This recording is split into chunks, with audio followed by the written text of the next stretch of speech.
ქართული ალკოჰოლური სასმელების პირველი პარტია რუსეთში უკვე გაიგზავნა. აქციზები კომპანია კახურმა ტრადიციულმა მეღვინეობამ და დუგლაძის ღვინო მოიპოვა. მინერალური წყლების შემდეგ ქართული ღვინო და კონიაკი რუსეთის სუპერმარკეტებში რამდენიმე დღეში გამოჩნდება. აქციზის მოლოდინში კიდევ 70-მდე კომპანია რჩება. რუსულ ბაზარზე 7 წლიანი პაუზის შემდეგ დაბრუნებული ქართული პროდუქცია. ნათია სონყულაშვილის და დავით ნატროშვილის სიუჟეტში. რუსეთში ალკოჰოლური სასმელების გასატანად ბოლო სამზადისი მიმდინარეობს. კონიაკი, ძველი კახეთი და ხლებზე რამდენიმე დღეში გამოჩნდება. კომპანია კახური ტრადიციული მეღვინეობა ბაზარზე პირველ ეტაპზე 20,000 ბოთლ კონიაკს გაიტანს. ეს არის კონიაკი ძველი კახეთი. ბუნებრივია, რომ ინტერესი მაღალია ჩვენს ძველ კახეთზე, კონიაკზე, ვინაიდან გახლავთ ლიდერი უკვე უკრაინის ბაზარზე მე-6 წელია.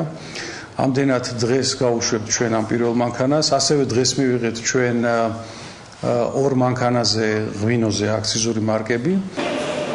კიდევ ერთი ორგანიზაცია, რომელიც რუსულ ბაზარზე ექსპორტს განახორციელებს, დუგლაძის ღვინის კომპანია. 18 სხვადასხვა სახეობის სასმელი და 120,000 ბოთლი ორ დღეში. თვის ბოლომდე კი კომპანია ექსპორტზე 2 მილიონამდე ბოთლ კონიაკსა და ღვინოს გაიტანს. ამ წუთში ისმევა თეთრი მშრალი ღვინოები, ეს არის წინანდალი. ეს არის წითელი, რომელიც არის მუგუზანი, საფერავი, ნახევრადკველი, კიძმარაული, ასევე ხვანჩქარა, ასევე საკონიაკე ბრენდები გადის 8 სახეობის.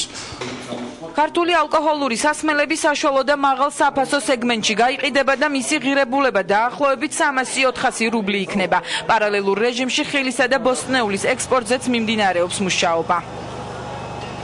დიდი მოლოდინებია, რა თქმა უნდა, იცით რომ საკმაოდ ბევრ კომპანიას აქვს მიღებული უკვე უფლება გატანის რუსეთის ბაზარზე და ისინი მიიღებენ უახლოეს პერიოდში აქციზურ მარკებზე, ასევე მოახდენენ თავიანთი პროდუქციის ექსპორტს. მე ვფიქრობ, რომ ეს პროცესი არის უკვე ინტენსიურად წარიმართება. ქართველებში ბევრი კომპანია რიგში ელოდება აქციზურ მარკებს, ამას თავისი დრო ჭირდება, ეს დრო მე ვფიქრობ მალე გავა და უწყვეტად წავა ქართული ექსპორტი რუსეთის მიმართულებით. 2006 წელს რუსეთის მთავარი სანიტარის ონიშენკოს ბრძანებით უხარისხობის მოტივით რუსულ ბაზარზე ქართული პროდუქცია აიგრძელა. 7 წლის შემდეგ კი პირველი საექსპორტო სერტიფიკატები და დოკუმენტაცია ქართულ ღვინოსა და ალკოჰოლურ პროდუქტებზე უკვე გაცემულია.